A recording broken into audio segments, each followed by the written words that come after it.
जय माता दी। मेरे सभी प्यारे दोस्तों, मैं लक्ष्मी शर्मा बड़ों को चरण स्पर्श, छोटों को प्यार और बराबर वालों को दिल से नमस्कार करती हूँ।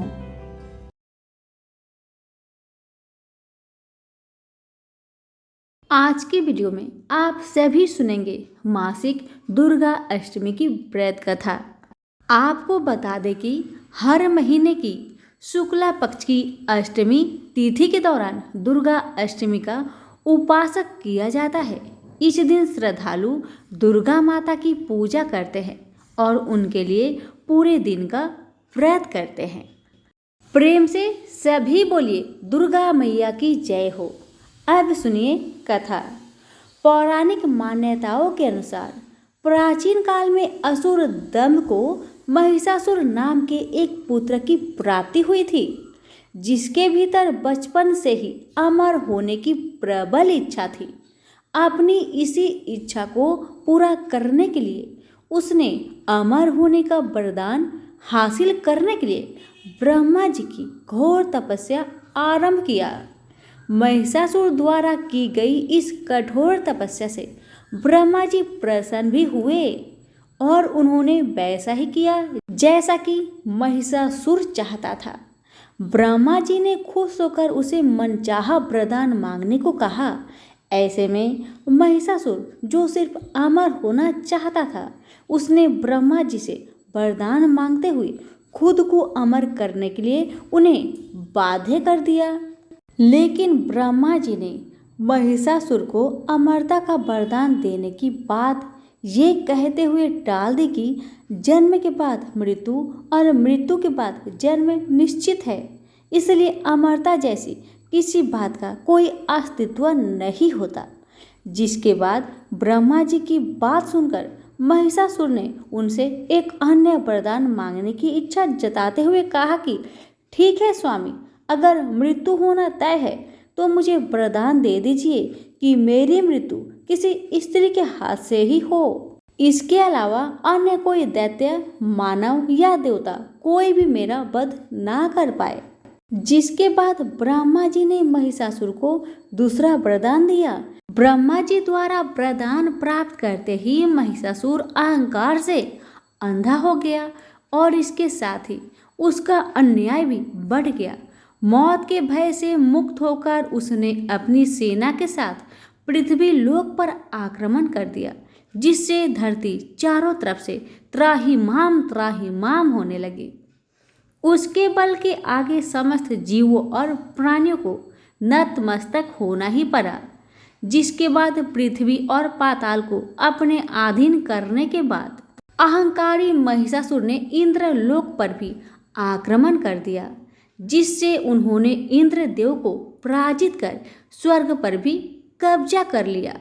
महिषासुर से परेशान होकर सभी देवी देवता त्रिदेवों के पास सहायता मांगने के लिए पहुंचे। इस पर विष्णु जी ने उसके अंत के लिए देवी शक्ति के निर्माण की सलाह दी। जिसके बाद सभी देवताओं ने मिलकर देवी शक्ति को सहायता के लिए पुकारा और इस पुकार को सुनकर सभी देवताओं के भीतर में से निकले तेज के एक अत्यंत खूबसूरत सुंदरी का निर्माण किया। उसी तेज से निकली माँ आदि शक्ति, जिसके रूप और तेज से सभी देवता भी आश्चर्यचकित हो गए। त्रिदेवी की मदद से निर्मित हुई देवी दुर्गा को हिमवान ने सवारी के लिए सिंह दिया और इसी प्रकार वहां मौजूद सभी देवताओं ने भी माँ को अपने अपने एक अस्त्र शस्त्र सौंपे और इस तरह स्वर्ग में देवी दुर्गा को इस समस्या हेतु तैयार किया गया। माना जाता है कि देवी का अत्यंत सुंदर रूप देखकर महिषासुर उनके प्रति बहुत आकर्षित होने लगा और उसने अपने एक दूत के जरिए देवी के पास विवाह का प्रस्ताव तक पहुंचाया। अहंकारी महिषासुर की इस ओछी हरकत ने देवी भगवती को अत्यधिक क्रोधित कर दिया, जिसके बाद से ही माँ ने महिषासुर को युद्ध के लिए ललकारा। माँ दुर्गा से युद्ध की ललकार सुनकर ब्रह्मा जी से मिले वरदान के अहंकार में अंधा महिषासुर उनसे युद्ध करने के लिए तैयार भी हो गया। इस युद्ध में एक एक करके महिषासुर की संपूर्ण सेना का माँ दुर्गा ने सर्वनाश कर दिया। इस दौरान ये भी माना जाता है कि युद्ध पूरे 9 दिनों तक चलता रहा, जिसके दौरान असुरों के सम्राट महिषासुर ने विभिन्न रूप धारण करके देवी को छलने के लिए कई बार कोशिश की, लेकिन उसकी सभी कोशिश आखिरकार नाकाम रही और देवी भगवती ने अपने चक्र से इस युद्ध में महिषासुर का सिर काटते हुए उसका वध कर दिया। अंत में इस तरह देवी भगवती के हाथों महिषासुर की मृत्यु संभव हो पाई। माना जाता है कि जिस दिन माँ भगवती ने स्वर्गलोक, पृथ्वीलोक और पाताल लोक को महिषासुर के पापों से मुक्त दिलाई, उस दिन से ही दुर्गा अष्टमी का व्रत प्रारंभ हुआ। सभी प्रेम से बोलिए दुर्गा मैया की जय हो। प्राचीन काल में मनोहर नगर में पीठत नाम का एक अनाथ ब्राह्मण रहता था। वह भगवती दुर्गा का भक्त था। उसके संपूर्ण सद्गुणों से युक्त सुमति नाम की एक अत्यंत सुंदर कन्या उत्पन्न हुई। वह कन्या सुमति अपने पिता के घर वाले काल में ही अपनी सहेलियों के साथ क्रीड़ा करती हुई इस प्रकार बढ़ने लगी जैसे शुक्ल पक्ष में चंद्रमा की कला बढ़ती है। उसका पिता प्रतिदिन जब दुर्गा जी की पूजा करके होम किया करता, वह उस समय नियम से वहां उपस्थित रहती। एक दिन सुमति अपनी सखियों के साथ खेल में लग गई और भगवती के पूजन में उपस्थित नहीं हो पाई। उसके पिता को पुत्री की ऐसी असावधानी देखकर क्रोध आया और वह पुत्री से कहने लगा, अरे दुष्ट पुत्री, आज तूने भगवती का पूजन नहीं किया, इस कारण मैं किसी कुष्ठ रोगी या दरिद्र मनुष्य के साथ तेरा विवाह करूंगा। पिता का ऐसे वचन सुनकर सुमति को बड़ा दुख हुआ और पिता से कहने लगी, पिताजी, मैं आपकी कन्या हूँ तथा सब तरह आपके अधीन हूँ। जैसी आपकी इच्छा हो वैसा ही करो। राजा से, कुष्ठी से, दरिद्र से अथवा जिसके साथ चाहो मेरा विवाह कर दो, पर होगा वही जो मेरे भाग्य में लिखा है। मेरा तो अटल विश्वास है, जो जैसा कर्म करता है उसको कर्मों के अनुसार वैसा ही फल प्राप्त होता है। क्योंकि कर्म करना मनुष्य के अधीन है, पर फल देना ईश्वर के अधीन है। जैसे अग्नि में पड़ने से तृणादि उसको अधिक प्रदीप्त कर देते हैं, इस प्रकार कन्या के निर्भयता से कहे हुए वचन सुन उस ब्राह्मण ने क्रोधित हो अपनी कन्या का विवाह एक कुष्ठी के साथ कर दिया और अत्यंत क्रोधित हो पुत्री से कहने लगा, हे पुत्री, अपने कर्म का फल भोगो। देखो भाग्य के भरोसे रहकर क्या क्या करती हो। पिता के ऐसे कटुक वचनों को सुमति मन में विचार करने लगी, अहो मेरा बड़ा दुर्भाग्य है जिससे मुझे ऐसा पति मिला। इस तरह अपने दुख का विचार करती हुई वह कन्या अपने पति के साथ वन में चली गई और डरावने कुशायुक्त उस निर्जल वन में उन्होंने वह रात बड़े कष्ट से व्यतीत की। उस गरीब बालिका की ऐसी दशा देख देवी भगवती ने पूर्व पुण्य के प्रभाव से प्रकट हो सुमति से कहा, हे दीन ब्राह्मणी, मैं तुमसे प्रसन्न हूँ, तुम जो चाहो सो वरदान मांग सकती हो। भगवती दुर्गा का यह वचन सुन ब्राह्मणी ने कहा, आप कौन हैं? वह सब मुझसे कहिए। ब्राह्मणी का ऐसा वचन सुन देवी ने कहा कि मैं आदि शक्ति भगवती हूँ और मैं ही ब्रह्म विद्या व सरस्वती हूँ। प्रसन्न होने पर मैं प्राणियों का दुख दूर कर उनको सुख प्रदान करती हूँ। हे ब्राह्मणी, मैं तुझ पर तेरे पूर्व जन्म के पुण्य के प्रभाव से प्रसन्न हूँ। तुम्हारे पूर्व जन्म का वृत्तांत सुनाती हूँ, सुनो। तू पूर्व जन्म में निषाद भील की स्त्री थी और अति पतिव्रता थी। एक दिन तेरे पति निषाद ने चोरी की। चोरी करने के कारण तुम दोनों को सिपाहियों ने पकड़ लिया और ले जाकर जेल खाने में कैद कर दिया। उन लोगों ने तुझको और तेरे पति को भोजन भी नहीं दिया। इस प्रकार नवरात्रि के दिनों में तुमने न तो कुछ खाया और न जल ही पिया। इस प्रकार 9 दिन तक नवरात्र का व्रत हो गया। हे ब्राह्मणी, उन दिनों में जो व्रत हुआ, इस व्रत के प्रभाव से प्रसन्न होकर मैं तुझे मनोवांछित वर देती हूँ। तुम्हारी जो इच्छा हो सो मांगो। इस प्रकार दुर्गा के वचन सुन ब्राह्मणी बोली, अगर आप मुझ पर प्रसन्न हैं तो हे दुर्गे, मैं आपको प्रणाम करती हूँ। कृपा करके मेरे पति का कोढ़ दूर करे। देवी ने कहा, उन दिनों तुमने जो व्रत किया था, उस व्रत का एक दिन का पुण्य पति का कोढ़ दूर करने के लिए अर्पण करो। उस पुण्य के प्रभाव से तेरा पति कोढ़ से मुक्त हो जाएगा। ब्रह्मा जी बोले, इस प्रकार देवी के वचन सुन वह ब्राह्मणी बहुत प्रसन्न हुई और पति को निरुक्त करने की इच्छा से जब उसने तथास्तु ऐसा वचन कहा, तब उसके पति का शरीर भगवती दुर्गा की कृपा से कुष्ठ रोग से रहित हो अति कांतिवान हो गया। वह ब्राह्मणी पति की मनोहर देह को देख देवी की स्तुति करने लगी। हे दुर्गे, आप दुर्गति को दूर करने वाली, तीनों लोगों का संताप हरने वाली, समस्त दुखों को दूर करने वाली, रोगी मनुष्य को निरोगी करने वाली, प्रसन्न हो मनोवांछित फल देने वाली और दुष्टों का नाश करने वाली जगत की माता हो। हे अम्बे, मुझ निरपराध अबला को मेरे पिता ने कुष्ठ मनुष्य के साथ विवाह करके घर से निकाल दिया। पिता की तिरस्कृत निर्जल वन में विचर रही हूँ। आपने मेरा इस विपद से उद्धार किया है। हे देवी, आपको प्रणाम करती हूँ, मेरी रक्षा करे। ब्रह्मा जी बोले, हे बृहस्पति, उस ब्राह्मणी की ऐसी स्तुति सुन।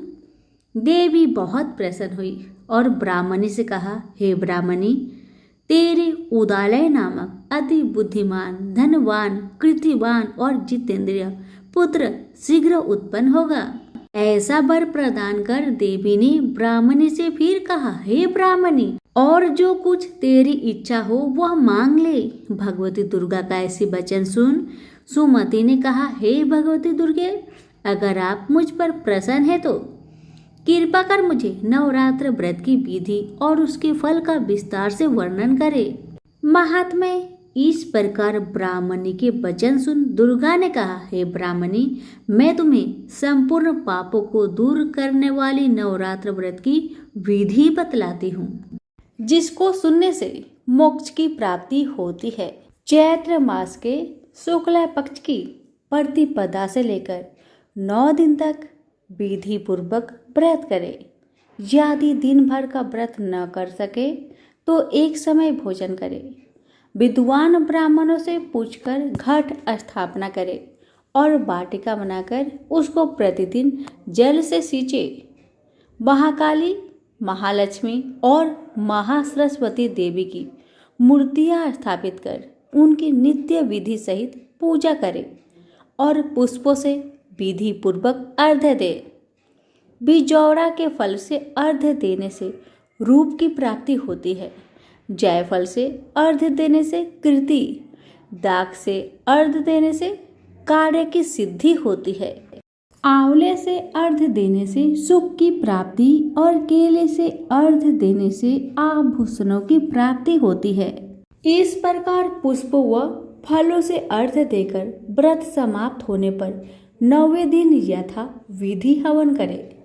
खांड, घी, गेहूं, शहद, जौ, तिल, बेल, नारियल, दाख और कदम आदि से हवन करे। गेहूं से होम करने से लक्ष्मी की प्राप्ति होती है। खीर एवं चंपा के पुष्पों से धन की और बेल पत्तों से तेज व सुख की प्राप्ति होती है।